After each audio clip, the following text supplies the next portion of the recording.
Le grand-oncle de Mustapha nous a emmenés directement au-dessus de cette montagne. On contournait des rochers, on passait au-dessus et en dessous de falaises. C'était comme un sentier. Et moi, je suis fatigué et essoufflé. Quand est-ce qu'on va voir l'arche? Et tout à coup, il montre quelque chose en bas. On regarde et voilà ce bateau énorme, impressionnant. Là, en dessous de vous, dans ce brouillard, vous voyez, c'est presque comme dans un rêve qui tout à coup devient réel. En 1959, on survolait le mont Ararat dans des avions de chasse quand on a repéré ce qu'on disait être l'arche de Noé. Ça avait la structure d'une grande péniche, un peu comme un grand garage. Ça ressemblait clairement à une construction humaine. Je savais que si je voulais avoir une chance d'atteindre l'arche, ce devait être maintenant. On pouvait facilement voir le bois, mais il était pris dans la glace. Jusque-là, je n'avais eu aucune idée de sa taille. J'en avais rêvé. Raphaël et moi étions excités comme si c'était Noël. J'ai essayé de le redescendre de la montagne en le mettant dans mon sac à dos. C'était très lourd. Je n'arrivais pas à garder l'équilibre. Au sommet d'une haute montagne, à l'est de la Turquie, cachée sous un glacier, il existe un vestige qui nous met en relation directe avec notre lointain passé. Certains récits affirment qu'il s'agit d'un très vieux bateau de bois datant de 5000 ans, divisé en stalles et en cages. Grâce au rapport de témoins oculaires, vous allez découvrir pour la première fois ce qui se cache vraiment derrière la légende séculaire de l'Arche de Noé. Vous allez découvrir des photos aériennes inédites et des images satellites qui sont autant d'éléments surprenants à verser au dossier du mystère qui gît au sommet du mont Ararat. Vous allez entendre les récits fascinants des témoins qui ont eux-mêmes vu et photographié l'antique bateau. À la fin de cette émission, vous aurez les réponses aux questions qui rendent perplexes les historiens depuis des milliers d'années. Est-il possible que ces vieilles légendes soient véridiques? S'agit-il bien de l'Arche de Noé? Nous sommes sur le point d'embarquer pour un voyage qui va nous conduire à trouver la réponse à ces questions, ainsi qu'à bien d'autres des plus intrigantes. Y a-t-il une preuve quelconque qu'un immense déluge mondial ait réellement eu lieu, comme la Bible le prétend? À quel nouveau verdict la technologie moderne nous conduit-elle grâce à la photographie satellite et à son analyse en laboratoire? Comment Noé construisit-il cet immense vaisseau et comment fit-il face, lui et toute sa famille, à la plus grande catastrophe que le monde ait jamais connue? Qui sont ces gens qui ont déclaré avoir réellement vu l'Arche de Noé? Ont-ils une photographie ou une preuve quelconque qui corrobore leur déclaration? Partons ensemble à la découverte stupéfiante de la fabuleuse Arche de Noé avec cette enquête pleine d'éléments nouveaux sur un des épisodes les plus fantastiques de l'histoire de l'humanité.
Avant de commencer, comprenons que notre recherche de l'Arche de Noé n'est pas une mission à caractère religieux, mais tout d'abord une recherche archéologique ayant pour objectif de déterminer si ce récit mystérieux est vrai ou s'il s'agit d'une fable.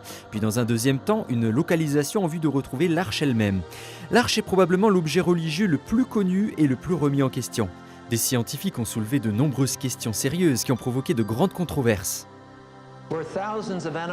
Des milliers d'animaux ont-ils réellement embarqué à bord d'un immense bateau pour survivre à un déluge dévastateur? Comment un seul bateau, même immense, a-t-il pu abriter toutes les espèces d'animaux que nous trouvons sur Terre aujourd'hui? Comment 8 personnes ont-elles pu prendre soin de tous ces animaux et les nourrir pendant une année entière passée en mer? Pourquoi avons-nous des récits de gens qui prétendent avoir vu l'arche sur le mont Ararat alors que des douzaines d'expéditions bien financées s'y sont rendues pour la découvrir et sont revenues bredouilles? Soit l'arche est réellement là-haut, soit elle n'y est pas. Ces récits et ces descriptions de l'arche sur le mont Ararat en Turquie sont-ils les hallucinations de fanatiques religieux ou s'agit-il de rapports de témoins qui se sont honnêtement trompés? S'il en est ainsi, comment pouvons-nous expliquer la présence de bois très anciens et d'objets trouvés tout là-haut sur cette montagne dépourvue d'arbres? Pendant de nombreuses années, on a pensé que les réponses définitives à ces questions ne seraient jamais trouvées. Mais maintenant, la technologie scientifique moderne et les nouvelles explorations archéologiques commencent à percer les nombreux secrets de cet épisode longtemps oublié de l'histoire de Noé. Au cours de cette émission, nous allons suivre deux axes de recherche. Nous allons examiner d'anciens récits et rechercher des preuves historiques de l'épopée de Noé et du Grand Déluge, mais nous allons surtout orienter notre enquête vers la recherche de preuves convaincantes de l'existence de l'arche et même, si possible, essayer de la retrouver. Pour mener notre propre enquête, nous avons suivi les pas de nos prédécesseurs en reprenant les indices qu'ils avaient accumulés lors des précédentes expéditions. Il faut en effet bien être conscient que l'existence même de l'arche est depuis très longtemps l'objet de grandes controverses. Il est tout à fait normal et compréhensible d'afficher un certain scepticisme la première fois qu'on est confronté à ces récits anciens. Et c'est bien pourquoi la première découverte contemporaine de preuves de l'existence de l'arche a fait autant sensation et a relancé de nouvelles investigations. Dans les années 50, le mont Ararat apporta enfin au XXe siècle son premier indice matériel de l'existence de l'arche et de son emplacement. Ce fut le début d'une série de découvertes fructueuses qui commencèrent à fissurer le mystère qui entourait l'arche. Le premier à s'intéresser à l'arche fut Fernand Navarra, un technicien en bâtiment, un Français, qui faisait alors son service militaire. Navarra entama la première d'une série d'expéditions sur le mont Ararat en 1952. Les guides kurdes m'ont abandonné en bas de la montagne, alors j'ai dû faire de mon mieux et j'ai continué tout seul. Je n'ai pas pu trouver l'arche directement, mais j'ai vu une énorme forme sombre prise dans la glace transparente. J'ai alors compris qu'il me faudrait revenir pour découvrir ce que cela pouvait être. Navarra retourna en juillet 1955, accompagné par son jeune fils Raphaël. Ce que nous voyons ici sont les images tournées par Fernand Navarra et son fils pendant leur expédition.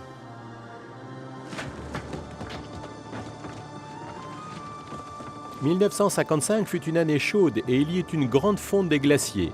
Je savais que si je voulais avoir une chance d'atteindre l'arche, ce devait être maintenant. » C'est Raphaël qui le premier a vu quelque chose. À 4500 mètres, Navarra se laissa glisser avec précaution dans une profonde crevasse. On pouvait facilement voir le bois, mais il était pris dans la glace. Jusque-là, je n'avais eu aucune idée de sa taille. Ce que Navarra détacha de la glace à la hache était une poutre de bois taillée à la main d'1,50 m, un grand moment. J'en avais rêvé. Raphaël et moi étions excités comme si c'était Noël. J'ai essayé de le redescendre de la montagne en le mettant dans mon sac à dos. C'était très lourd. Je n'arrivais pas à garder l'équilibre.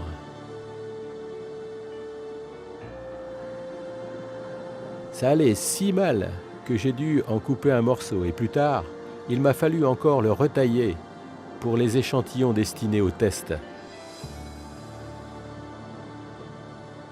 Un grand moment et l'accomplissement d'un souhait longtemps attendu. Mais était-ce réellement du bois provenant de l'arche de Noé? Il fut montré que le type de bois que Navarra avait trouvé ne pouvait pas provenir d'arbres ayant poussé sur le mont Ararat. En fait, il n'y a pas de forêt à moins de 500 km de la montagne. Navarra lui-même a fait analyser le bois qu'il avait rapporté dans 3 laboratoires différents. La datation montra un âge d'environ 5000 ans, ce qui concorde tout à fait avec le récit biblique du déluge. Les tests scientifiques montrèrent que quelque chose de très vieux et de mystérieux se trouvait incontestablement sur le mont Ararat. La découverte enthousiasmante de Fernand Navarra avait ouvert la porte à une nouvelle génération de chercheurs d'arches. La plus grande partie de ce que nous savons de l'histoire de Noé provient du livre de la Genèse dans la Bible. Mais avant d'aller plus loin, peut-être faut-il d'abord répondre à une question simple. Pourquoi Dieu détruirait-il le monde et presque tous ses habitants, y compris les animaux ? La réponse donnée par la Bible montre que Dieu a vu que la terre était envahie par une terrible méchanceté. La Bible déclare que Dieu a décidé de détruire le monde parce que l'homme vivait dans la corruption. Quels que soient les autres péchés dont les gens d'alors se soient rendus coupables, les récits archéologiques démontrent qu'ils avaient des comportements d'une violence incroyable. Bien que la violence ait toujours fait partie de la façon de vivre de l'homme, de nombreux écrits anciens, grecs et hébreux, indiquent qu'il y avait beaucoup de corruption et de violence parmi les peuples de la terre. Il y avait beaucoup de meurtres.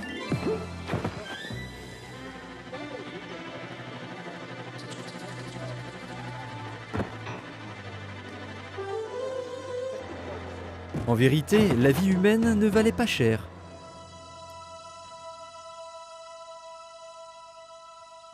Mais Dieu vit qu'un homme et sa famille étaient justes. Cet homme, c'était Noé. La Bible rapporte que Dieu parla directement à Noé et lui dit « Pour moi, la fin de toute chair est arrivée, car à cause des hommes, la terre est remplie de violence, et je vais les détruire avec la terre. » Le texte biblique nous apprend qu'il avait une femme et qu'ils avaient 3 fils, Sem, Cam et Japheth. Parce que Noé était un homme juste qui marchait avec Dieu, ils furent épargnés par le déluge, y compris les femmes des fils de Noé. En tout, seulement 8 personnes. Certains prétendent que l'histoire de Noé, comme beaucoup de choses dans la Bible, ne sont rien de plus que d'anciennes légendes sans véritable fondement. Mais quand les scientifiques ont commencé à fouiller pour trouver des faits, ils ont fait des découvertes surprenantes. Charles Berlitz, auteur de nombreux livres, y compris The Lost Ship of Noah, le bateau perdu de Noé, est un linguiste renommé qui a étudié le récit du déluge en détail. Dans toutes les cultures que j'ai étudiées, l'histoire de Noé et du déluge sont pratiquement identiques, et cela dans toutes sortes de langues anciennes. Que ce soit en perse, en babylonien, en égyptien ancien, en chinois, en sanskrit, la seule chose qui change de temps en temps, c'est le nom de Noé. Il n'apparaît pas seulement dans la Bible, mais aussi dans le Coran, le livre de l'islam. On y rapporte l'histoire de Noé, ou Nouh en arabe, qui échappa au déluge dans l'arche avec sa famille. Ces récits contribuent certainement à appuyer l'histoire de Noé. Mais y a-t-il un appui archéologique à ces récits ? On trouve le récit du déluge en écriture cunéiforme sur des tablettes babyloniennes, akkadiennes et sumériennes qui sont maintenant au British Museum. Mais on a retrouvé des récits du déluge encore plus anciens, en caractères chinois individuels. Ces caractères chinois remontent vraiment à un lointain passé. Et on trouve les plus anciennes formes de caractères chinois dans des récipients de bronze. Dans certains récipients utilisés pour les cérémonies, on a trouvé des inscriptions à l'intérieur des récipients. À l'encontre de ceux qui le nient, on trouve des preuves historiques de l'existence de Noé et du déluge. 272 mentions pour être exact dans toutes les civilisations et cultures du monde entier, y compris les cultures aztèques, incas et espagnoles trouvées dans le Nouveau Monde. Nous allons concentrer notre recherche sur ce pic volcanique totalement dépourvu d'arbres qui borde l'Iran et l'ancien empire soviétique. Le mont Ararat s'élève à environ 5160 mètres, couvrant 60 km². Pour connaître un peu mieux cette sinistre montagne et ses défis infinis, nous avons rendu visite au Dr John Morris, un professeur de géologie qui a conduit 15 expéditions sur le mont Ararat. J'ai escaladé des montagnes partout dans le monde, mais le mont Ararat, comment dire, il est brutal. C'est le pire que j'ai escaladé. Réellement, vu du sud, on dirait un joli cône volcanique, mais sur la face opposée, il y a cet incroyable canyon, la gorge Aura. Il est à peu près 1,5 fois plus haut que le Grand Canyon, avec des parois à la verticale. Impossible à escalader. Il est recouvert d'une calotte glaciaire tout au long de l'année qui érode continuellement les couches volcaniques et produit des avalanches qui rabotent tout sur leur passage. Chaque après-midi, il y a une tempête en haut de la montagne et les vents soufflent à plus de 160 km/h. Mais ni les légendes inquiétantes, ni les risques mortels de l'escalade n'ont détourné des milliers de personnes décidées à trouver une réponse. Ils défient la montagne depuis des centaines d'années. Nous savons que Berossus, grand prêtre chaldéen et historien, a visité le site vers 475 avant Jésus-Christ. Il a beaucoup écrit au sujet du phénomène dont il fut témoin, indiquant qu'il était alors très facile de distinguer l'arche de son environnement tout en haut du glacier. Arrhamanus, l'historien égyptien de l'an 30 avant Jésus-Christ, qui fut l'auteur d'une histoire ancienne de la Phénicie, mentionne l'existence de l'arche sur le mont Ararat. À la même époque, Nicolas de Damas, le biographe d'Hérode le Grand, parla de l'emplacement de l'arche près du sommet de l'Ararat et rapporta que des pièces de bois s'y trouvaient encore. De nombreux personnages célèbres de l'Antiquité ont fait le voyage jusqu'à cette impressionnante montagne. Parmi eux, l'évêque de Salona, en 360 après Jésus-Christ, a montré une précieuse relique, un morceau bien préservé d'un grand bateau de mer. L'historien arménien Yfong a dit qu'il a lui-même vu l'arche en 1254. Il a écrit « Au sommet du mont Ararat, un grand objet noir est visible, l'arche de Noé ». En 1269, le grand explorateur Marco Polo écrivit dans le récit de ses voyages que l'arche de Noé reposait sur les hauteurs enneigées du mont Ararat. Il y a de multiples preuves historiques anciennes, couvrant une période de presque 2000 ans, qui montrent que l'arche se trouve sur le mont Ararat. Ces descriptions, rapportées par des historiens de premier plan à leur époque, ainsi que les récits de témoins, ajoutent une crédibilité considérable à la survie de l'arche sur le mont Ararat. Selon la Bible, le Seigneur ordonna à Noé de construire l'arche en bois de gopher afin de survivre au déluge. Évidemment, le bois de gopher devait être très résistant. Quelle sorte de bois était-ce exactement ? Le bois de gopher indique plutôt un procédé qu'une espèce. En Israël, dans les temps anciens, ils avaient un arbre particulier dont on suppose qu'ils coupaient l'écorce et collectaient la sève pour coller les pièces de bois. Une fois durci, l'ensemble devenait incassable. On ne pouvait pas plus le casser dans un sens que dans l'autre. C'était alors une sorte de contreplaqué, parce que le bois de gopher est un procédé, un stratifié. Que ce processus ait ou non été utilisé, le vaisseau devait avoir été incroyablement résistant à cause de ses immenses dimensions. Une longueur de 300 coudées par 50 coudées de large et 30 de haut, une coudée équivaut à environ 44 cm. À quoi cela correspond-il au juste ? Elle contenait 55 000 mètres cubes, ce qui équivaut à 170 wagons de marchandises. L'arche a dû être pensée dans cette perspective. Pensez à un immeuble d'une hauteur de 4 étages sur toute la longueur et vous en avez une idée. Dieu dit à Noé de faire une arche comportant 3 niveaux. La construction de l'arche a pris de nombreuses années. Les voisins de Noé venaient pour rire et se moquer d'eux, alors que Noé et sa famille travaillaient pour la terminer. La construction à la main d'un vaisseau de ces dimensions laisse rêveur. Comment a-t-il été possible que Noé ait construit une arche ayant les dimensions rapportées par la Bible, sans l'usage de la technologie moderne ? Si nous regardons les traces que nous ont laissées les anciennes civilisations, nous nous rendons compte que plus nous retournons en arrière, plus les travaux sont étonnants. Les Minoens étaient très avancés. Certaines reconstructions de leurs temples, qui avaient été détruits par une catastrophe, révèlent qu'ils avaient de formidables compétences en architecture et de grandes capacités artistiques. On peut voir des pierres avec des incrustations, des procédés de ventilation naturelle et d'air conditionné. Quand vous allez en Égypte, vous trouvez certains objets qui ont reçu un plaquage par un procédé électrolytique. On a littéralement retrouvé de tels objets plaqués qui datent de l'Antiquité. Les anciens étaient aussi capables de faire des batteries et de produire de l'électricité. Les Mayas ont également calculé que l'année solaire était de 365 jours 2420, une précision de 10 millièmes de jour. Si vous observez cette femme enterrée il y a 21 siècles en Chine, vous verrez que son corps est aujourd'hui parfaitement conservé, de sorte qu'elle peut être examinée au rayon X. De tels exemples nous indiquent qu'en fait, l'homme de cette époque avait une technologie très développée, largement suffisante pour construire un vaisseau de la taille de l'arche de Noé. Vers le milieu du XIXe siècle, le développement des communications contribua à réduire les distances d'une façon significative.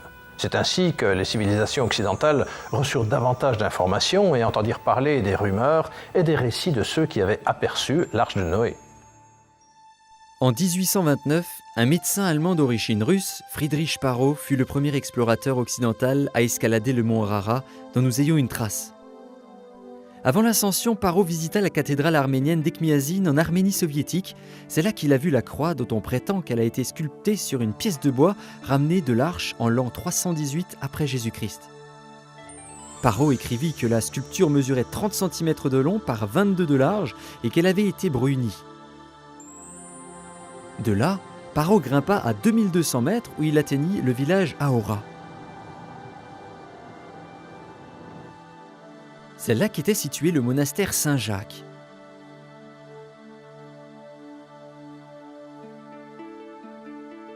À cet endroit, il vit d'anciens manuscrits ainsi que des reliques de l'arche.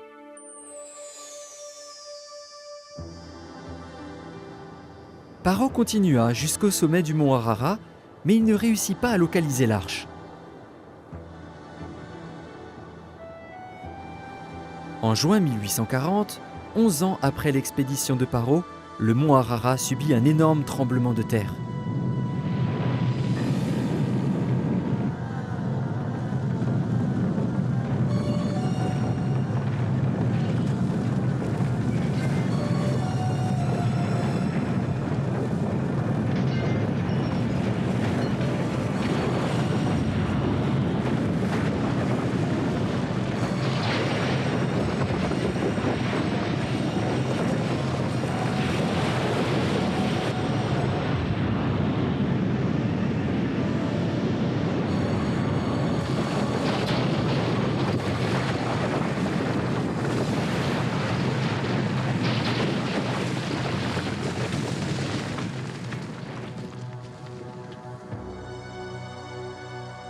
Le monastère et la plupart des 2000 maisons et bâtiments de la région furent détruits par le tremblement de terre.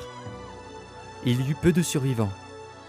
Le monastère Saint-Jacques et les reliques qu'il contenait disparurent sous une avalanche de roches et furent brisés en 1000 morceaux, laissant derrière la gorge Ahora, un canyon accidenté plus profond que le Grand Canyon. Pendant tout le 19e siècle, des aventuriers, des explorateurs et des gens de foi continuèrent à organiser des expéditions pour trouver l'arche. Hermann von Hamisch grimpa au sommet en 1845 et son nom a été donné à 2 grands glaciers importants de la région. Le colonel Kotskill de l'armée russe vainquit le sommet en 1850. Le major anglais Robert Stewart fit son ascension en 1845. Il y a des gens qui ont des difficultés à croire les récits du passé, tout simplement parce que les histoires sont vieilles. Mais ne faut-il pas admettre qu'au moins certains chercheurs de l'arche du 19e siècle aient pu réellement la voir et rapporter des preuves de son existence ? Les sceptiques peuvent-ils effacer d'un revers de main ces nombreux récits de témoins oculaires et de descriptions ? J'ai étudié pratiquement chaque description historique connue de l'arche sur le mont Ararat. Au cours des 150 dernières années, de nombreux témoignages donnent des détails considérables. J'ai comparé 34 de ces récits et j'ai découvert qu'il y avait une formidable cohérence entre ces témoins oculaires, bien qu'ils ne se soient jamais rencontrés. Nous pouvons choisir de croire que tous ces récits ont été inventés ou alors qu'ils proviennent de témoins qui ont vu quelque chose. Mais il y a aussi la possibilité de croire que l'arche, ou une grande péniche en bois, se trouve sur le mont Ararat, même s'il n'y a qu'un seul de ces rapports qui soit vrai. Alors que le grand navire s'achevait, Dieu commanda à Noé d'amener à bord de l'arche un couple de toutes les créatures vivantes, mâles et femelles. Le rassemblement de tous ces animaux n'était-il pas une tâche pratiquement impossible ? Un exploit totalement improbable ? La Bible dit « Les animaux viendront dans l'arche ». Dans ce cas, il faut se demander comment les animaux ont pu trouver ce lieu. Nous pensons qu'ils ont senti instinctivement, à partir de tout ce qui se passait autour d'eux, que ce désastre imminent était sur le point d'arriver. Ils ont donc été amenés, ou peut-être même conduits, à chercher un lieu sûr et sont donc venus vers l'arche. Même en tenant compte de la taille énorme du vaisseau de Noé, de nombreuses questions se posent comme autant de défis à la crédibilité du récit de l'arche. La question que je poserai est très simple. Comment un couple de chaque animal pouvait-il être amené à bord d'un vaisseau ? Leur poids et leur nombre auraient fait couler une flotte d'arches. Je ne crois pas qu'on puisse prendre à la lettre l'histoire de l'arche. En fait, le récit biblique ne dit pas que chaque espèce d'animal du monde était dans l'arche. De nombreuses espèces étaient dans l'océan. Les baleines et les créatures marines de toutes espèces, et bien sûr la plus grande partie des variétés d'insectes du monde, n'étaient pas non plus inclus. À partir d'études que d'autres et moi-même ont faites, nous estimons qu'il aurait pu y avoir de 2500 à 20 000 différentes sortes d'animaux à bord de l'arche de Noé. Chaque famille de créatures sur Terre aujourd'hui a un seul couple d'ancêtres. Par exemple, bien qu'il y ait plus de 300 variétés de chiens dans le monde actuel, à cause de la reproduction sélective, ils ont un seul ancêtre commun. Considérant le nombre de sortes d'animaux censés avoir été pris dans l'arche, il y a dû y avoir largement la place pour prendre les ancêtres de toutes les espèces que nous connaissons aujourd'hui, avec de surcroît de la place pour la famille de Noé, la nourriture et les provisions. En dépit des anciens récits et des diverses descriptions rapportées au cours de l'histoire, la plupart des gens pensaient que l'épopée de l'Arche n'était qu'une vieille légende. La raison était en partie due au fait qu'il n'y avait qu'un seul récit écrit de l'Arche de Noé, celui de la Bible. C'est d'une façon tout à fait accidentelle que la crédibilité de l'histoire biblique de Noé fut fortement renforcée grâce à cet homme. Dans les années 1850, George Smith, graveur de métier, passait ses heures de midi au British Museum. Je n'étais pas un spécialiste en archéologie, mais j'avais une fascination infinie pour tout ce qui touche à l'histoire, avec un intérêt très particulier pour les objets de l'ancienne Assyrie, bien que je ne sois jamais allé dans cette partie du monde. Je lisais absolument tout ce qui était disponible sur les cultures du Moyen-Orient et j'étais complètement captivé par le sujet. Visiteur habituel, Smith s'était lié d'amitié avec le directeur du musée qui fut impressionné par l'intelligence et l'enthousiasme de cet homme. On lui offrit un travail un peu spécial. Quelqu'un avait besoin d'assembler quelques-unes des 25 000 tablettes d'argile couvertes d'écritures cunéiformes déterrées dans l'ancienne ville de Ninive, remontant au VIe siècle avant Jésus-Christ. Les 10 années suivantes de ma vie furent passées à mettre ensemble ces anciennes tablettes d'argile, mais c'était plus difficile qu'un puzzle compliqué. Les inscriptions que je traduisis de ces tablettes affectèrent profondément le monde de l'archéologie. En 1872, après 10 années de travail, Smith tomba sur le récit d'un bateau qui avait survécu à un grand déluge et s'était échoué sur une montagne. L'histoire racontée sur ces tablettes, connue comme l'épopée de Gilgamesh, est exactement analogue à l'histoire de Noé dans la Bible, confirmant ainsi que le récit biblique n'avait rien d'une légende.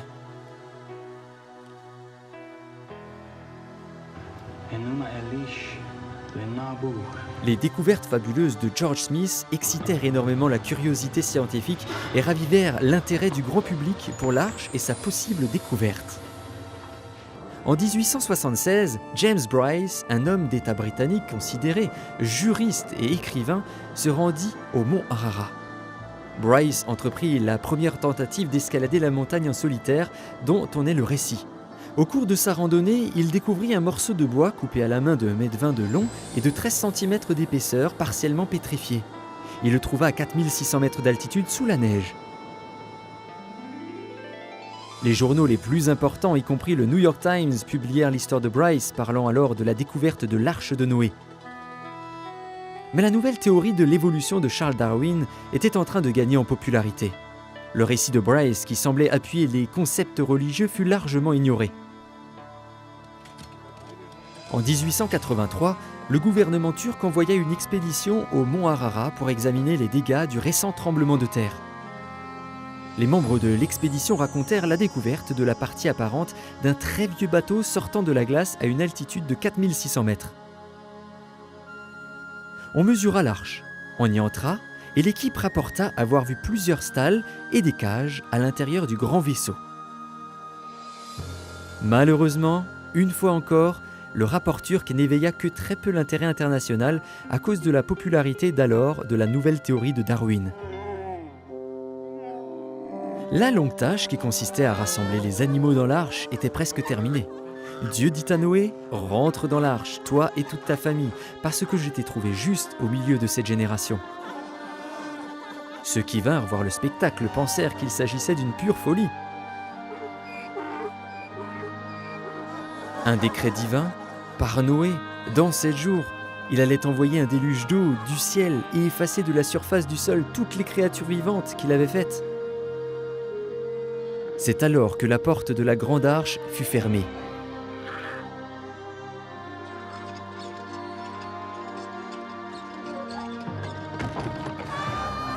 Les gens continuèrent à se moquer de Noé, inconscients de la dévastation et de la mort qui les attendait.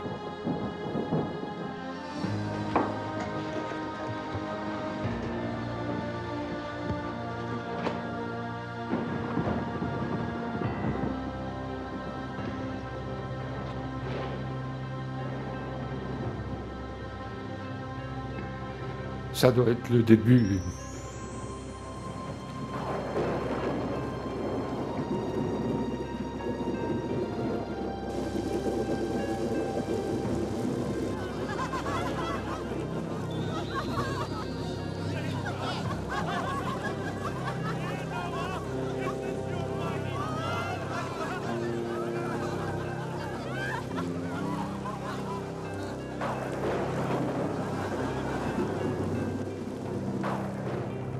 L'averse fut bien au-delà de ce qu'on aurait pu imaginer.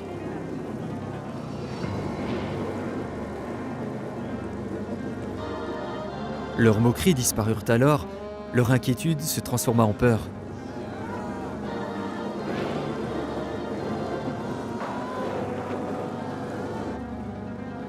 Même pour les 8, à bord, l'incertitude grandissait.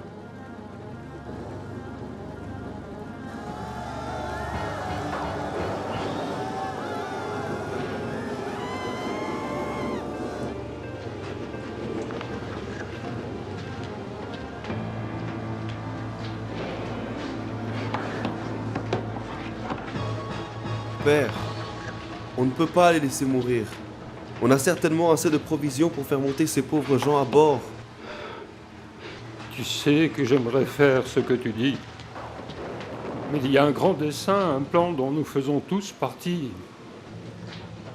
Nous ne pouvons absolument rien y changer.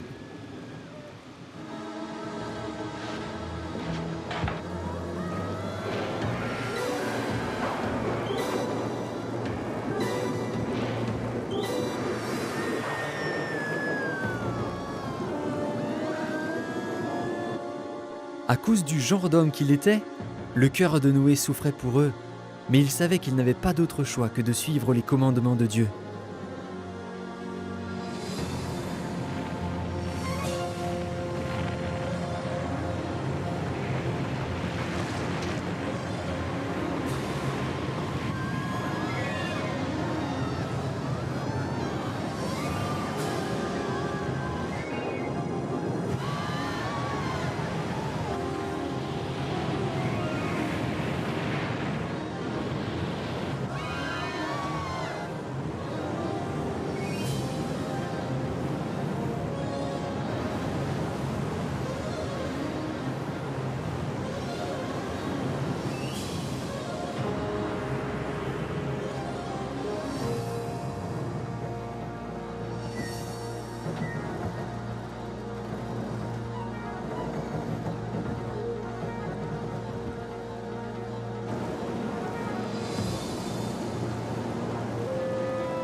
Venons-en maintenant à l'arche elle-même.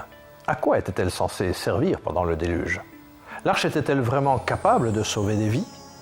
Un bateau de mer ayant les dimensions de l'arche aurait-il pu supporter des trompes d'eau pendant 42 jours, survivre à une violente tempête et être ballotté par la mer pendant des mois interminables? Est-il possible que l'arche soit demeurée en bon état et conservé sa stabilité sur l'eau? Certains chercheurs rejettent complètement l'idée qu'un bateau en bois de la taille de l'arche soit capable de naviguer. En ce qui concerne la conception et la construction de l'arche biblique, il y a plusieurs raisons importantes pour lesquelles elle ne peut avoir existé. Tout d'abord, la technologie requise n'existait tout simplement pas. Ensuite, n'importe quel vaisseau moderne actuel aurait certainement coulé dans des conditions climatiques moins rudes que le déluge biblique. Il est très improbable que l'arche en bois de Noé ait pu survivre plus que quelques heures dans de telles conditions. Pour examiner cette question, nous avons apporté une maquette de l'arche à un laboratoire marin pour voir comment il se comporterait face aux diverses pressions hydrauliques et aux vagues irrégulières généralement rencontrées sur l'océan. L'arche fut estimée non seulement capable de naviguer, mais exceptionnellement stable. Puis le bassin à vagues simula des vagues correspondant à un raz-de-marée de 60 mètres de haut. À nouveau, l'arche se révélait extraordinairement stable. On peut montrer que l'équilibre entre la flottabilité, la pesanteur, la force des vagues, etc., serait tel que l'arche se redresserait d'elle-même si on l'inclinait même jusqu'à 90 degrés. La résultante des forces la ramènerait à l'équilibre. Il est pratiquement impossible qu'elle chavire.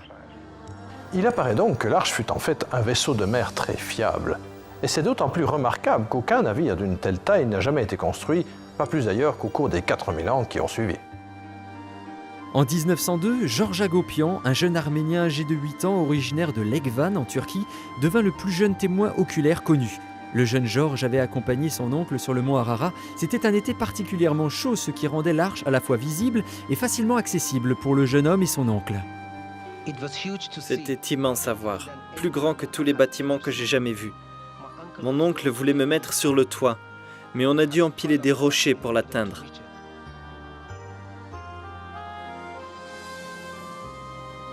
Alors Georges s'élança et put atteindre le toit du vaisseau. Des membres de ma famille nous avaient raconté des histoires sur l'arche. Et maintenant, c'était moi qui me tenais vraiment dessus.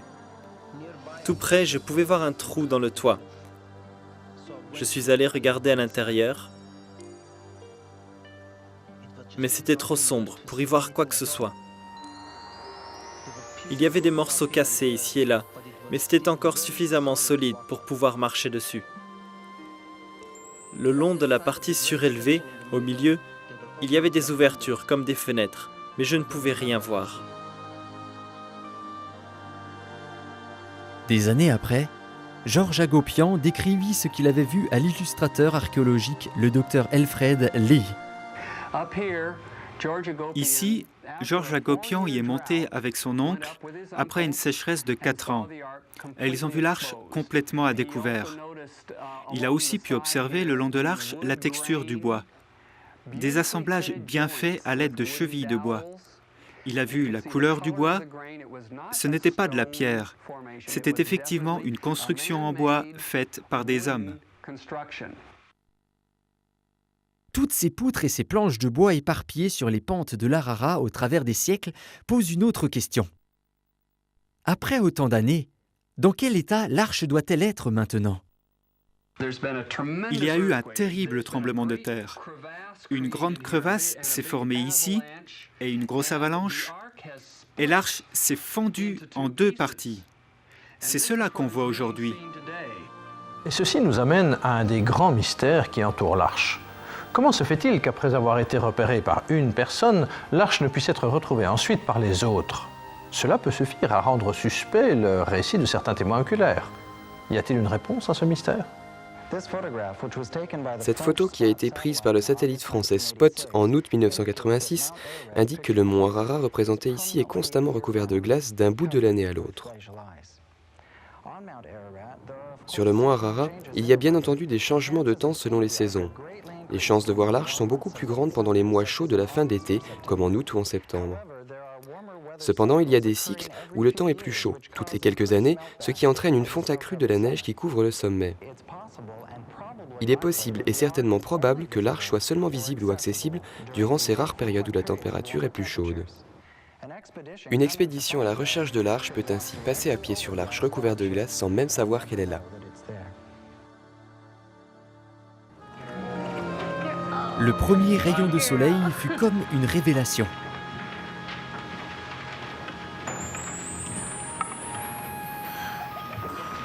Le soleil! Venez tous voir vite! Oh, vous avez vu? Oh. Le soleil.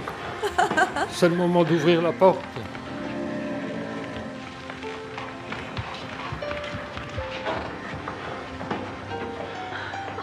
Il y a si longtemps.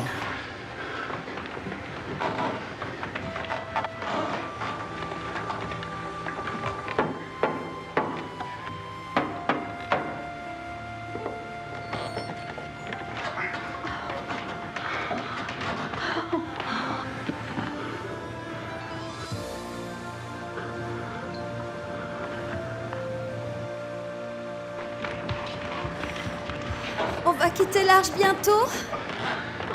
Pas encore, j'en ai peur. Le Seigneur nous révélera son plan le moment venu. En fait, ils durent rester à bord sur les flots pendant 7 mois encore. Les passagers humains à bord de l'arche n'étaient qu'au nombre de 8. Cependant, il fallait nourrir plusieurs milliers d'animaux et s'en occuper pendant tous ces mois passés en mer. Cela semble impossible. Comment Noé et les siens auraient-ils pu y parvenir? Dans l'arche, on peut penser qu'il faisait très sombre, principalement à cause de la tempête. Dans ces conditions, les animaux de l'arche se nourrissaient sans doute moins, dormaient davantage et, dans de nombreux cas, on peut supposer qu'ils hibernaient. Le repos, la quantité réduite de nourriture, le sommeil, l'obscurité, toutes ces choses pouvaient faire que la famille de Noé était plus que suffisante pour s'occuper des animaux, même pendant plus d'une année. Ce fut en 1916 que la série des témoins oculaires connut un autre tournant important. Peu après la Première Guerre mondiale, un pilote russe, le lieutenant Zabalotsky, fit connaître le récit remarquable de sa découverte de l'arche sur l'Ararat. J'étais avec un petit groupe d'aviateurs, à environ 40 km au nord-est du mont Ararat. Un nouveau moteur de haute altitude avait été installé sur un des avions et j'avais été envoyé pour un test en vol. En faisant le tour de la montagne, j'ai vu là une structure sombre, énorme, quelque chose de la taille d'un navire de guerre. C'était une embarcation bizarre, mais très clairement un bateau arrondi vers le haut. Les nouvelles de la découverte de Zabalotsky atteignirent le tsar Nicolas lui-même. En 1917, le tsar envoya 2 compagnies de soldats pour localiser et voir en détail cette trouvaille extraordinaire. Les soldats trouvèrent l'arche et la mesurèrent. Ils firent aussi un relevé photographique du grand bateau. Malheureusement, c'était au moment où la révolution communiste était en train d'éclater dans le pays. Résultat, les rapports et les photographies de cette expédition n'ont pas été retrouvés et on suppose qu'elles sont perdues ou cachées dans une chambre forte du Kremlin. Cependant, quelqu'un les a vues. Megan Butler, des éditions Rainieri Gateway, Washington, a récemment publié le livre Anastasia. Il raconte la biographie de la fille du tsar russe. Il y a eu une controverse autour d'une expédition russe et d'une découverte de l'arche vers 1916 ou 1917.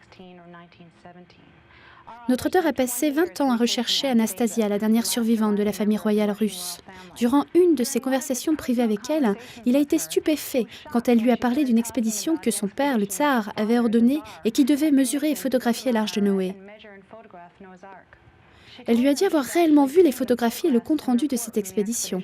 Elle lui a aussi dit avoir porté une croix fabriquée avec le bois de l'arche de Noé. Pendant la Seconde Guerre mondiale, les pilotes alliés effectuèrent de nombreuses missions dans les alentours du mont Ararat. Cette revue française de 1969 rapporte le récit de Vladimir Roskovitsky, dont l'avion survola une sorte de carcasse d'un navire gigantesque. Cet article étonnant dans un magazine de vulgarisation très connu en France à l'époque date de 1969. Il est intéressant de remarquer que la bonne foi des témoins oculaires de l'arche n'y est pas remise en question. J'étais en Afrique du Nord avec le bataillon SIB. Et je travaillais pour l'armée de l'air.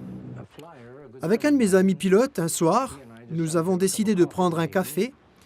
Et alors que nous étions aux messes des officiers, nous avons entendu la conversation de quelques officiers au sujet de photos qu'ils avaient prises lors de leur vol au-dessus de la Turquie et au-dessus du mont Ararat. Et alors qu'on regardait les photos, on a commencé à s'y intéresser et à les regarder de plus près. Et certains d'entre eux disaient: « Tu sais, ça pourrait être l'arche de Noé. » Laissez-moi vous dire ce que j'ai vu sur ces 3 photos. Tout d'abord, les 3 photos montraient un pan de glace qui était sur le bateau avec un angle comme celui-ci. La glace le couvrait, mais pas ici. Quand on regardait du côté droit, il y avait une ouverture en bas où ça avait été éventré. Je voyais les différents, 1 ou 2 étages et aussi une structure le long de ce côté-ci. Pour ces pilotes, il n'y avait aucun doute que c'était l'arche de Noé. Et une photo semblable est parue dans le Star and Stripes vers 1944. Je suis convaincu qu'à ce moment-là, j'étais en train de regarder l'arche de Noé. Je n'ai aucun doute là-dessus, et les pilotes non plus. Dans la Genèse, nous lisons que les eaux s'étaient renforcées de 15 coudées et que toutes les hautes montagnes qui étaient sous tous les cieux furent couvertes. Les pics des plus hautes montagnes de la Terre auraient donc été recouverts par une dizaine de mètres d'eau. Les inondations sont un phénomène courant dans la nature. Peu de parties du monde sont à l'abri de ces ravages. Mais le récit biblique du déluge de Noé nous parle d'un gigantesque désastre mondial. Un déluge mondial requérant des milliards et des milliards de mètres cubes d'eau. Peut-on trouver une trace quelconque confirmant que tout cela s'est réellement produit ? Les déluges, qu'ils soient grands ou petits, font partie intégrante de la nature de la planète. Il y a beaucoup d'indications de déluges dans l'Antiquité, mais personnellement, j'ai des doutes sur une masse d'eau qui aurait recouvert la Terre entière pendant 150 jours. Il y a une quantité considérable de preuves d'une catastrophe universelle par un déluge massif. Et je vois la plupart de ces preuves dans les traces de fossiles. On a retrouvé partout sur la planète des fossiles d'animaux et de poissons enterrés soudainement alors qu'ils nageaient, ensevelis d'une façon catastrophique à un moment donné. Une des découvertes de fossiles les plus fascinantes qui montrent des animaux en train de nager inclut des rhinocéros, des hippopotames et des zèbres brûlés dans les cendres volcaniques du Nebraska, des centaines de dinosaures à Alberta au Canada, noyés dans un déluge de cendres volcaniques, et en Écosse, des tonnes de poissons ont été trouvés dans des positions de terreur, les nageoires étendues et les yeux gonflés. Un autre cimetière de fossiles, celui de Geiseltal en Allemagne, montre un mélange de plantes et d'insectes de toutes les zones climatiques. Quand ces sortes de fossiles sont trouvés ensemble, c'est habituellement symptomatique d'un déluge mondial et d'un ensevelissement rapide. Si, comme la Bible le déclare, tous les sommets des montagnes furent submergés par l'eau, est-ce que nous pouvons en trouver une preuve ? D'un point de vue géologique, j'ai remarqué deux choses qui indiquent que cette montagne volcanique de plus de 5000 mètres était autrefois sous l'eau. D'abord, c'est la présence sur l'Ararat de ce que l'on appelle de la lave Pilo. Cette lave est une formation unique qui apparaît quand de la lave en fusion sort de la terre sous l'eau. Ce fait suffit à indiquer que la montagne était à une certaine époque sous l'eau. Deuxièmement, nous avons trouvé sur le mont Ararat des cristaux de sel qui n'ont pu se former que sous l'eau. Ces cristaux de sel ont été trouvés à 4600 mètres d'altitude, ce qui indique qu'au moins jusqu'à la hauteur des neiges éternelles, cette montagne se trouvait sous l'eau. Ces indices montrent donc qu'effectivement le déluge a bien été massif et a recouvert toute la Terre. Il apparaît de plus en plus que les événements relatés par le récit biblique de l'histoire de Noé doivent être vrais. Le déluge dévastateur mondial que connut Noé avec les légendaires 40 jours et 40 nuits de pluie est un des épisodes les plus longs et les plus dramatiques de la Bible. D'autres questions difficiles restent à résoudre avant de pouvoir accepter le récit du déluge. Toute cette eau, d'où venait-elle ? Comment a-t-elle pu augmenter dans de telles proportions et recouvrir toute la Terre ? Et lorsque le déluge s'est arrêté, où s'est-elle retirée ? Souvenez-vous que nous ne sommes pas en train de parler ici d'une petite inondation, mais d'un immense cataclysme mondial au cours duquel les eaux ont recouvert même les plus hautes montagnes. La Bible dit en effet que même les plus hauts sommets étaient submergés par plusieurs mètres d'eau. Le premier chapitre de la Genèse décrit précisément le firmament ou atmosphère que Dieu avait créé autour de la Terre. En décrivant les eaux au-delà du firmament, l'Écriture suggère que dans les temps précédant le déluge, il y avait une voûte de vapeur d'eau autour de la Terre, tout à fait comme de gros nuages. Cela faisait que toute la Terre connaissait alors une température pratiquement homogène qui lui assurait un climat agréable. L'idée d'une couche de vapeur d'eau ou d'une voûte entourant la Terre paraît quelque peu bizarre. Mais en fait, les voûtes sont très communes parmi les planètes du système solaire. Vénus, Jupiter, Saturne ont toutes des voûtes de nuages et d'épaisses enveloppes gazeuses autour d'elles. Et si la Terre a eu une telle voûte, combien de pluie a-t-elle pu produire ? Et était-ce suffisant pour un déluge mondial ? La voûte de vapeur aurait pu produire directement au maximum 13 mètres d'eau. En plus de cela, l'eau libérée par les éruptions volcaniques pendant le déluge aurait alimenté la chute de trompes d'eau pendant 40 jours et 40 nuits avant de décroître pour finalement atteindre les quantités de précipitations que nous connaissons depuis lors. Nos experts ont précisé que quand le grand déluge a commencé, l'eau est venue de 3 sources. Des fontaines souterraines, de la pluie en provenance de la voûte supérieure et des eaux des océans débordant sur la Terre. Une théorie très intéressante suggère que nous cherchions une réponse au-delà du ciel. Il est clair d'après les observations des lunes et des planètes du système solaire qu'un grand nombre d'entre elles ont connu des périodes intenses de bombardement de météorites. Sur la Terre, malgré un fort taux d'érosion, plus de 100 sites d'anciens impacts ont été découverts. Il est certainement plausible que l'un d'entre eux ait entraîné une série de cataclysmes conduisant au grand déluge. Comme cause précise du déluge et des violents bouleversements terrestres, la théorie des météorites est parmi les plus plausibles, Pour aller plus loin dans nos investigations, nous nous sommes adressés au Dr Walter Brown, ancien directeur d'un des laboratoires de recherche et de développement du département de la défense américaine. On peut voir sur notre planète 17 caractéristiques très étranges qui peuvent maintenant être expliquées de façon systématique comme conséquence d'un cataclysme diluvien mondial dont les eaux ont fait éruption de cavités souterraines avec une libération d'énergie dépassant l'explosion de 10 milliards de bombes H. Cette explication nous montre comment d'importantes montagnes se sont formées rapidement. Cela explique les mines de charbon et de pétrole, la rapide dérive des continents, pourquoi dans les fonds océaniques on trouve d'énormes fosses et des centaines de canyons et de volcans. Cela explique la formation des strates et la plupart des fossiles de mammouths congelés, les soi-disant périodes glaciaires et les grands canyons terrestres, spécialement le Grand Canyon.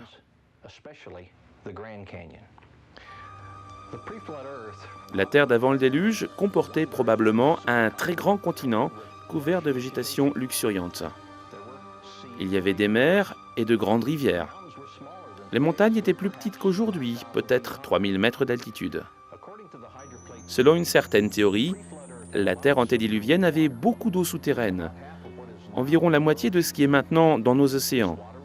Cette eau était contenue dans des cavités connectées entre elles, formant une fine couche sphérique d'une épaisseur de 800 mètres, située peut-être à une quinzaine de kilomètres sous la surface de la Terre. L'augmentation de la pression dans l'eau qui était sous la Terre étira la croûte, comme un ballon s'étend quand la pression intérieure s'élève. La faille dans la croûte a commencé avec une fissure microscopique qui s'est agrandie dans les deux directions à la vitesse d'à peu près 5 km par seconde. La fissure, suivant le chemin de la moindre résistance, encercla le globe en environ 2 heures. Alors que la fissure se propageait autour de la Terre, le manteau rocheux s'ouvrit comme une déchirure dans un vêtement trop tendu. L'eau souterraine était sous une pression extrême à cause du poids des 15 km de roches qui appuyaient dessus.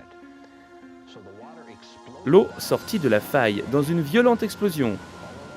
Tout le long de cette faille circulaire, des jets d'eau furent projetés à une vitesse supersonique dans l'atmosphère à près de 30 km d'altitude.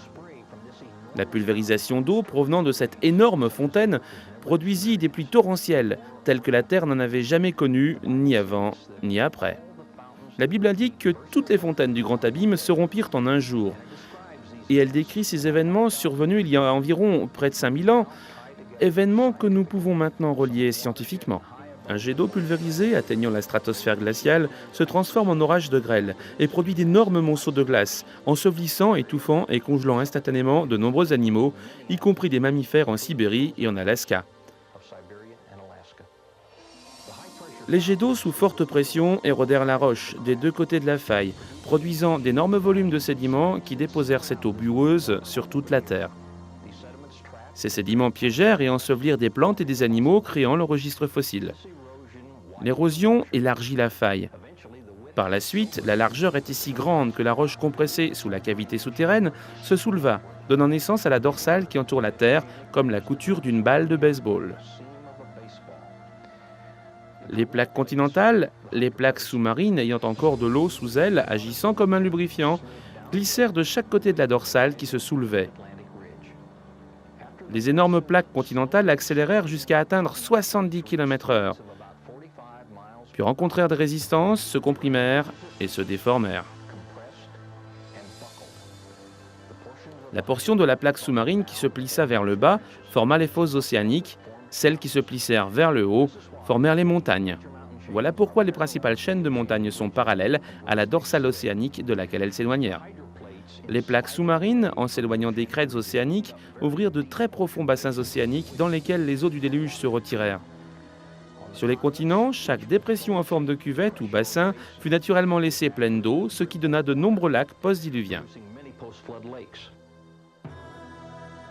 La démonstration d'une énorme catastrophe mondiale dans l'Antiquité dont vous venez d'être témoin soutient l'histoire biblique du déluge dans tous les détails. Les défis du mont Ararat, même pour les alpinistes professionnels, sont formidables. La recherche de l'arche en termes purement physiques peut être tout à la fois énormément difficile et très dangereuse. Escalader le mont Ararat à la recherche de l'arche est déjà particulièrement difficile. Mais le climat politique de la région est également particulièrement hostile et vient grandement compliquer le travail de recherche.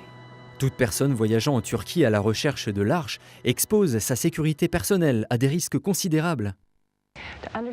Comprendre cette partie du monde, c'est comprendre une situation politique très complexe, composée de nombreux groupes de populations régionales. Cette partie de la Turquie était connue comme étant l'Arménie. Au début de l'ère communiste en Russie, plus de 200 000 Arméniens ont été éliminés par le régime bolchevique. La situation actuelle dans cette région est toujours très instable. Deux côtés de la montagne font face à des voisins hostiles, l'Irak et l'Iran, et même les parties les plus basses de la montagne sont occupées par des groupes terroristes de toutes sortes. De plus, les terroristes kurdes sont connus pour occasionner de nombreux problèmes aux membres des expéditions en les volant et les menaçant de mort. Depuis 1978, John McIntosh a fait partie de 8 expéditions sur le mont Ararat. Ce jour-là, nous étions montés à 4500 mètres par la face sud de la montagne et nous avions installé le campement pour la nuit. Nous avons entendu beaucoup de bruit. Je ne comprenais pas ce qu'ils disaient, mais il était très clair qu'ils voulaient qu'on sorte de nos tentes.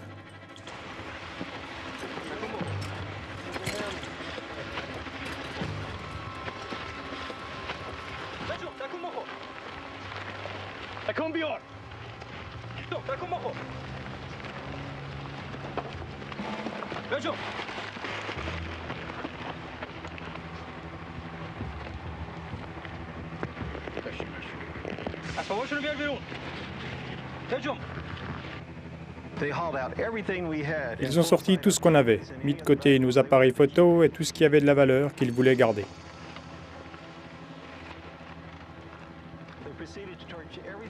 Ils se mirent à brûler tout le reste qu'ils ne voulaient pas, le matériel scientifique et d'escalade valant des milliers de dollars disparus en quelques minutes.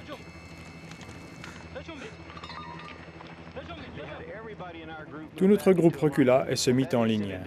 À ce moment-là, je ne me rendais pas compte de ce qui était en train de se passer jusqu'à ce que je lève les yeux. Je peux vous dire que là, tout le monde priait. On a vraiment pensé, ça y est.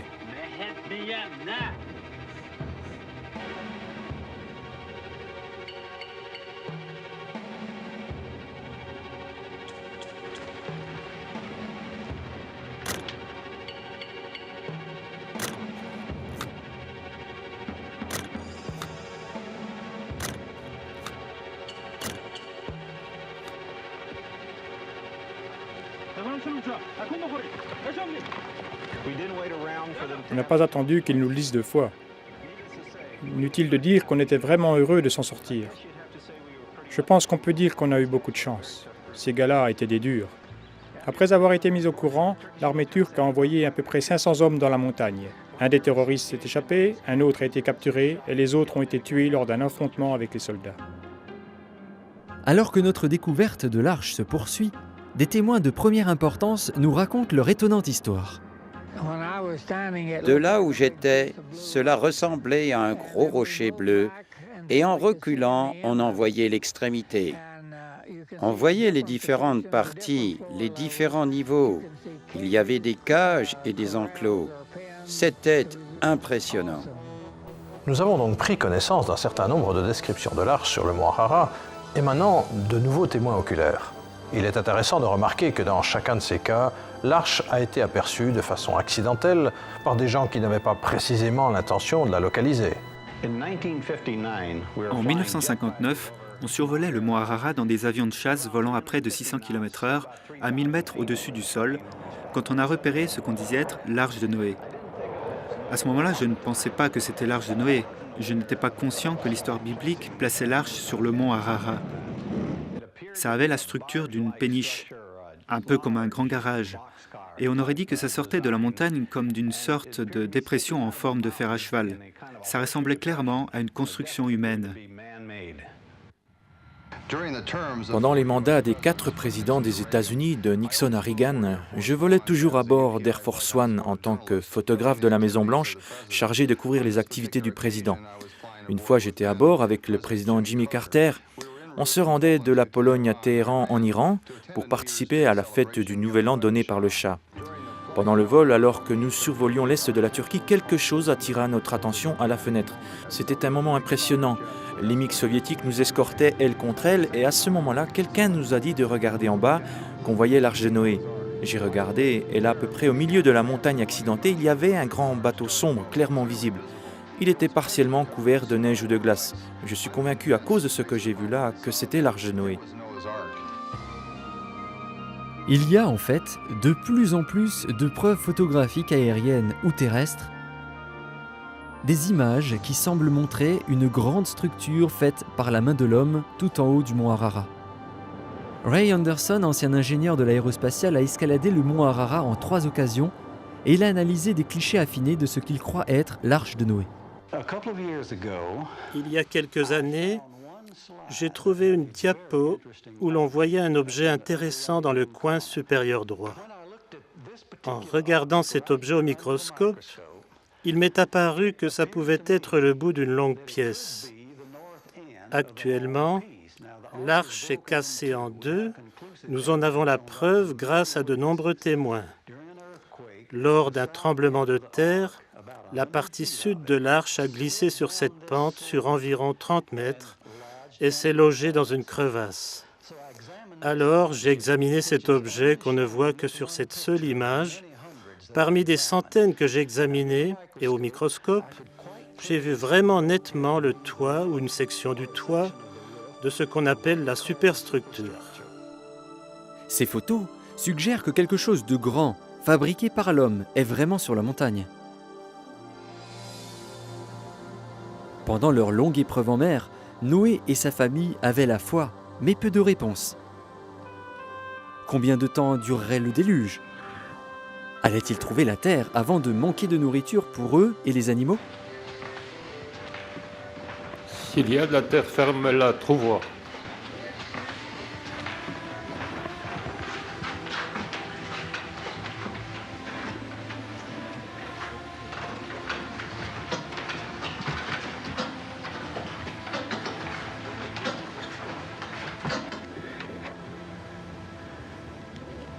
Noé fit sortir une colombe de l'arche afin qu'elle cherche de la terre sèche qui aurait pu émerger des eaux du déluge.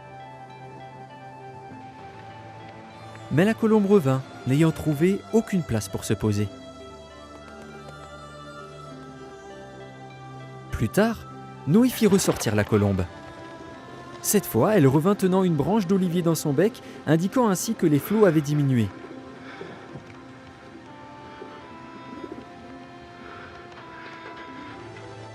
L'arche avait été en mer pendant de longs mois, attendant que la tempête cesse et que les eaux du déluge diminuent. Elle finit par reposer sur les montagnes de l'Ararat. Maintenant, 8 mois après le début du déluge, d'autres pics désolés devinrent visibles. Noé et sa famille suivirent le commandement de Dieu et restèrent à bord de l'arche pour leur sécurité et celle des animaux. C'était leur seul abri et leur seul foyer. Ce fut au 10e mois que Noé grimpa sur la plus haute extrémité de l'arche. Il ouvrit alors la porte qui lui permit d'atteindre le toit du grand bateau.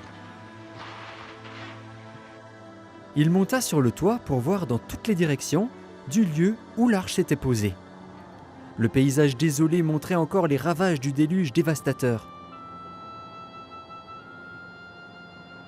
Il se passa encore 60 jours avant que Noé sente qu'il était assez en sécurité pour quitter l'arche.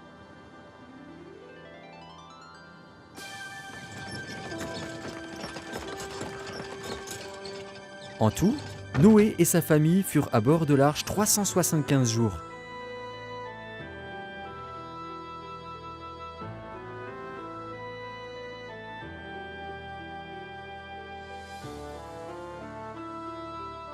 Puis toutes les créatures de la terre furent remises à nouveau en liberté. La foi de Noé dans les commandements de Dieu a été un énorme acte de foi. Mais ce fut une fois bien récompensé.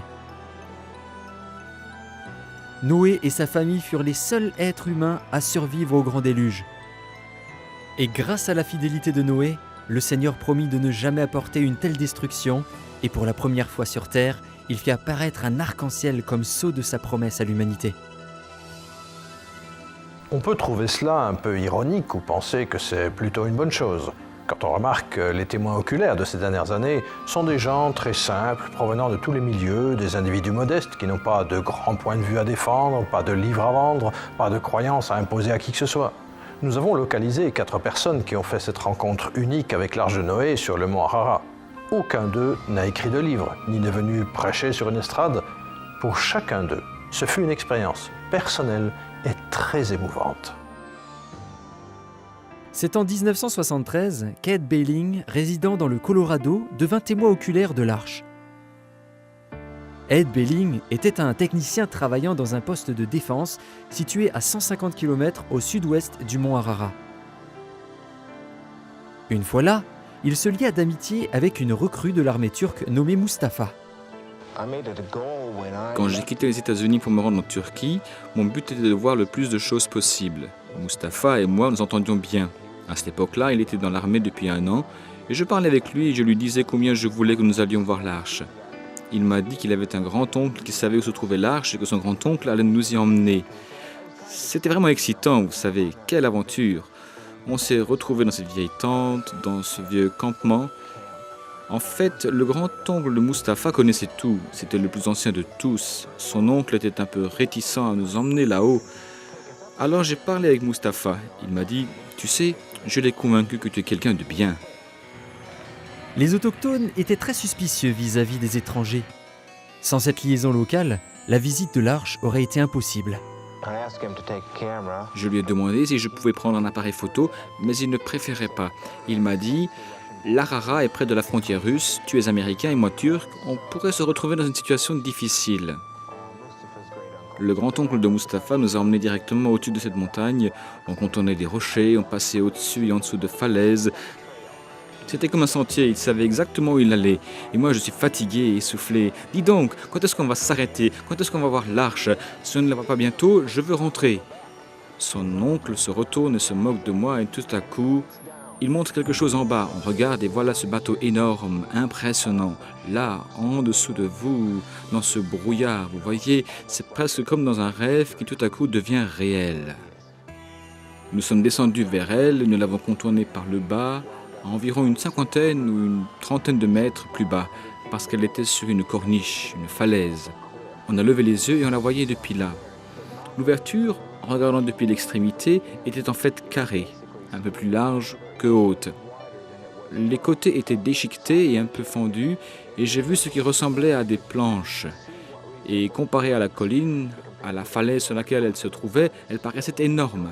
C'est dur de se rendre compte, et quand j'y repense, c'est toujours difficile à imaginer.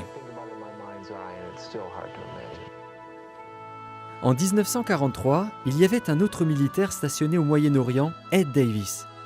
Comme Ed Behling, Davis était ami d'un jeune homme, un civil, pour qui il travaillait, dont le nom était Abbas Abbas. Il le remercia en lui proposant de voir l'arche de Noé sur le mont Ararat.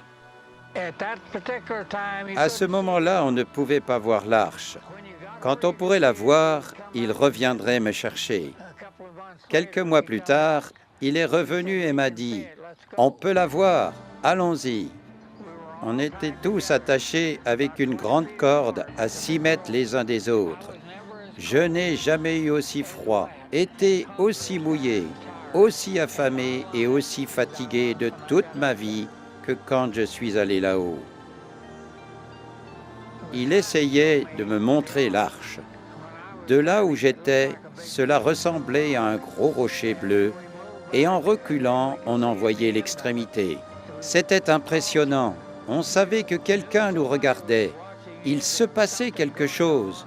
Je ne sais pas comment expliquer cette impression, mais on savait qu'il y avait quelqu'un ou quelque chose. Il y avait une grande puissance présente à cet endroit. C'était l'arche de Noé. L'ensemble du récit d'Ed Davis apparaît très crédible. C'est son guide qui lui a dit que c'était l'arche et il est convaincu que c'est bien cela qu'il a vu sur le mont Ararat. Mais même en écoutant ce que rapporte Ed Davis, on peut rester sceptique vis-à-vis de ce genre de déclaration. Pourtant, Larry Williams, auteur ayant participé personnellement à plusieurs expéditions, va tout à fait dans le même sens. Quand j'ai entendu l'histoire d'Ed Davis sur l'Arche de Noé, j'ai pensé que je devrais chercher à en savoir plus non seulement sur son récit, mais sur Ed Davis lui-même. J'édite un journal pour les chasseurs de trésors et ceux qui cherchent des sites archéologiques. Je voyage partout dans le monde à la recherche des sites et de récits. Une des choses que j'ai apprises, c'est que, dans la plupart des cas, il ne faut pas croire à ces histoires. L'éditeur Larry Williams pensait business quand il décida de faire asseoir Ed Davis pour le passer au détecteur de mensonges. En fait, Larry loua les services d'un des plus grands experts. Il décida de tester la parole de l'homme, son intégrité et sa réputation. Je suis allé à Albuquerque dans le Nouveau-Mexique et j'ai engagé un expert dans le maniement des détecteurs de mensonges. Il a environ 15 ans d'expérience dans les forces de police. Je lui ai raconté l'histoire d'Ed Davis et il m'a dit « Larry, donne-moi une demi-heure avec ce gars et je vais le faire craquer. » Après 2 heures de test intensif, l'expert est sorti et m'a dit « Larry, je ne peux pas te dire sur quelle montagne Ed Davis se trouvait. Je ne peux pas te dire si c'était l'Arche de Noé. Mais ce que je peux te dire, c'est qu'Ed Davis a bien vu un bateau et qu'il ne ment pas. » Le destin joua un rôle important dans le témoignage de cet homme, le docteur Ahmet Ali Arslan.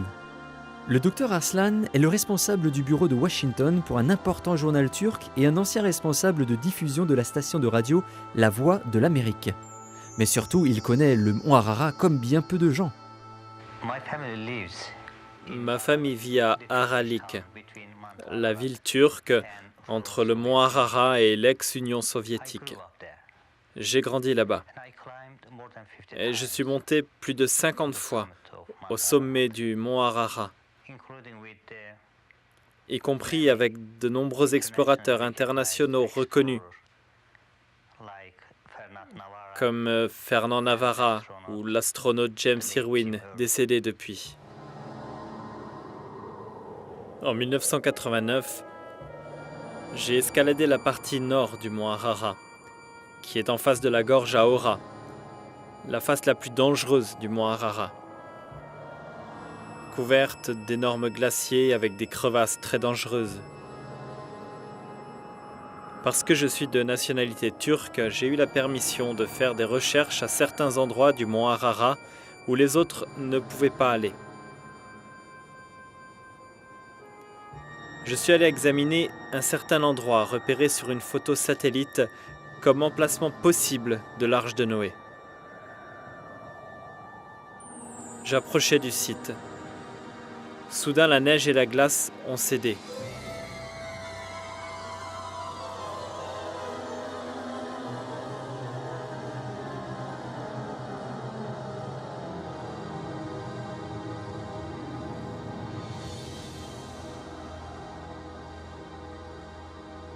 J'ai été emporté sur une trentaine de mètres. J'ai eu la chance de ne pas tomber dans une crevasse, autrement je serais mort.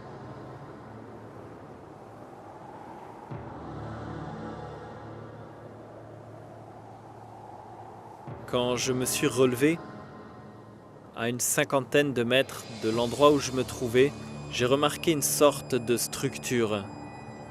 C'était nettement du bois. Ça n'aurait pas dû être là, à 400 ou 500 mètres en dessous du sommet. Cela ressemblait presque à une cabane de capitaine.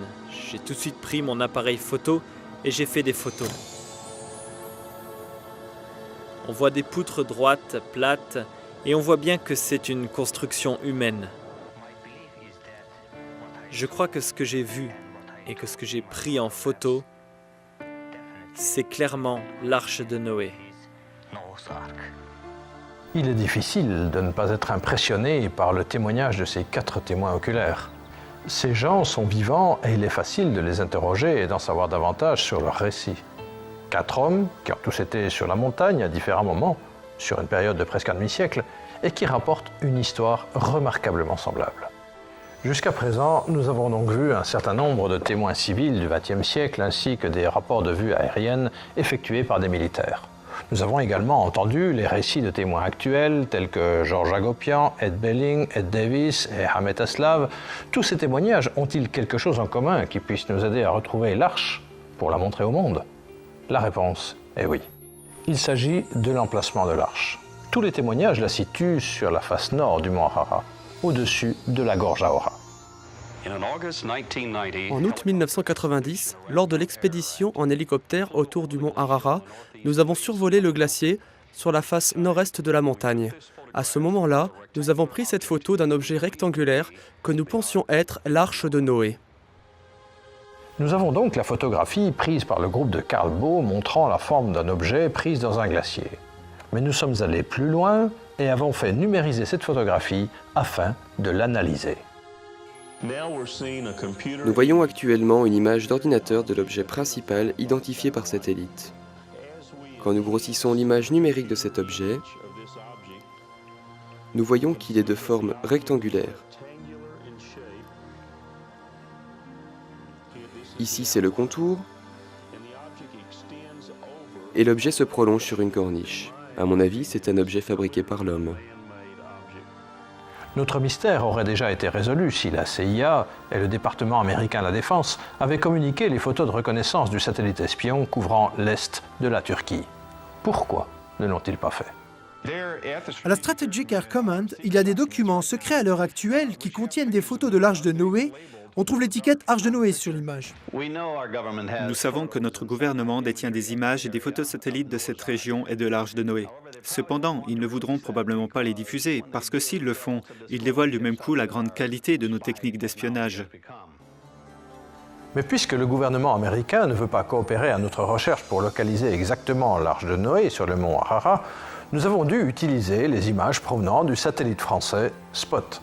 Les photos du satellite Spot sont prises à 900 km d'altitude et elles permettent d'identifier des objets d'une dizaine de mètres.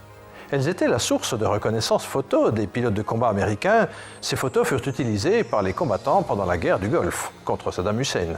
Nous avons utilisé les dernières technologies pour notre recherche et il est intéressant de remarquer qu'un objet difficile à distinguer sur une photo prise à 200 mètres dans le brouillard peut être scientifiquement identifié avec davantage de précision en utilisant une animation 3D réalisée à partir de clichés pris à quelques centaines de kilomètres d'altitude. Les photos prises par le satellite Spot ont été apportées à Task, une société basée à Boston. Cette entreprise est spécialisée dans l'imagerie et l'animation 3D de sites géographiques. C'est ici que nous allons pouvoir situer exactement les endroits repérés par satellite.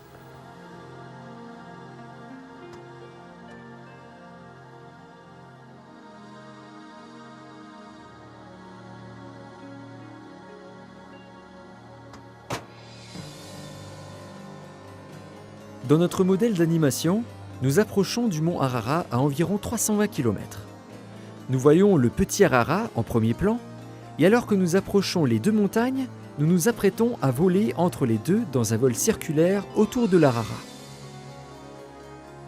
L'animation montre clairement les glaciers sur la montagne et la grande cicatrice de la gorge Aora du côté nord, au-delà de laquelle l'arche a été vue. La gorge Aora est un spectacle impressionnant de falaises à pic tout le long de la ligne neigeuse de l'Ararat qui continue au-dessus en de multiples pics.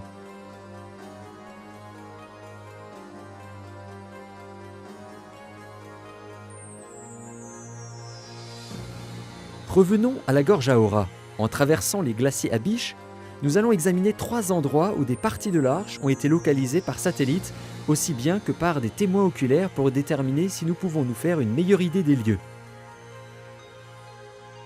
Tout d'abord, nous allons regarder dans cette région qui a la forme d'un hameçon sur le plateau est, où Ray Anderson croit que se trouve le plus grand morceau de l'arche. En passant de 11h à 5h sur une montre, nous arrivons directement au-dessus du lieu localisé par le satellite Spot et dépeint par les photos prises lors de 3 différentes expéditions réussies. C'est grâce aux images du satellite Spot que nous allons pouvoir localiser exactement l'Arche de Noé sur le mont Ararat, là où l'ont situé les satellites militaires, les témoins oculaires et les photographies aériennes. Dans ce centre informatique, ce que nous voyons sur notre écran d'ordinateur, ce sont des images du mont Ararat prises par le satellite Spot. Cette crevasse en forme de S mesure à peu près 500 mètres de long et 30 mètres de large. Au milieu, on voit clairement un objet sortant de la neige sur une corniche rocheuse.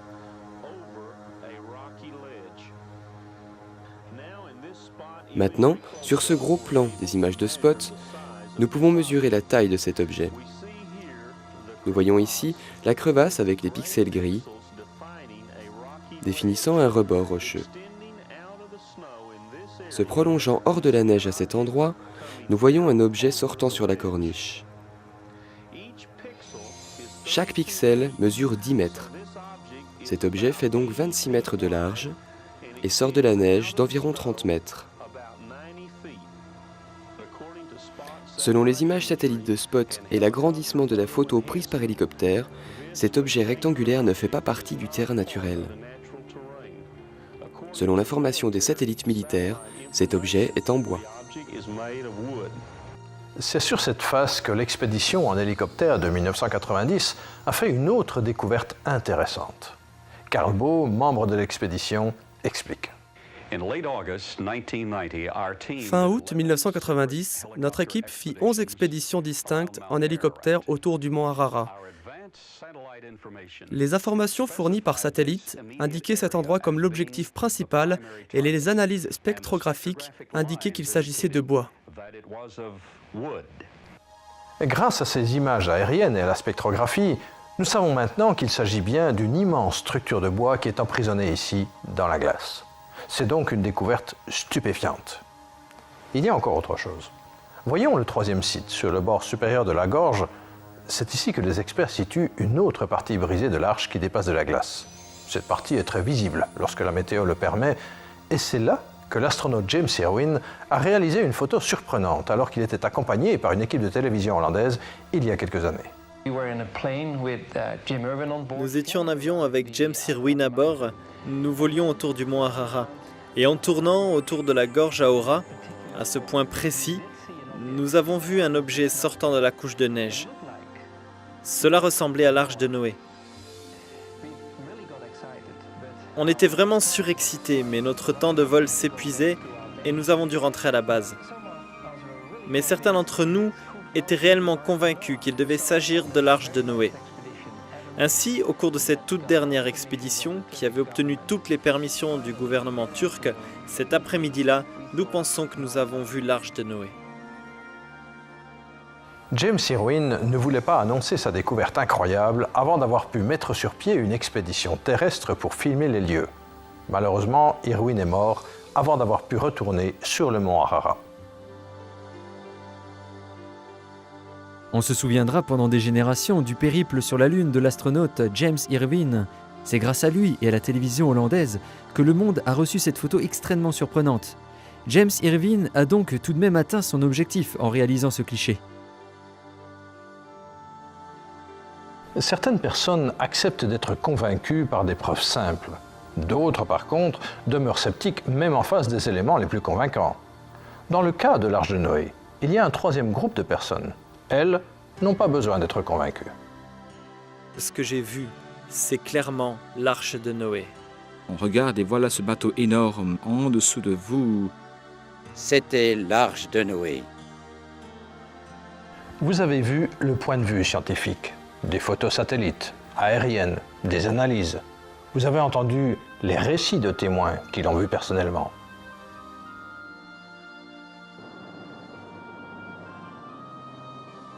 J'en avais rêvé. On pouvait facilement voir le bois, mais il était pris dans la glace. Jusque-là, je n'avais eu aucune idée de sa taille. La preuve est maintenant faite. Bien protégés et cachés loin du monde, les restes d'un bateau géant ont été identifiés sur le mont Ararat. Des échantillons de bois pris sur ce vaisseau ont été datés et remontent à l'époque où la Bible situe le grand déluge. De tout ce qui a été dit dans cette émission, que pouvons-nous conclure ?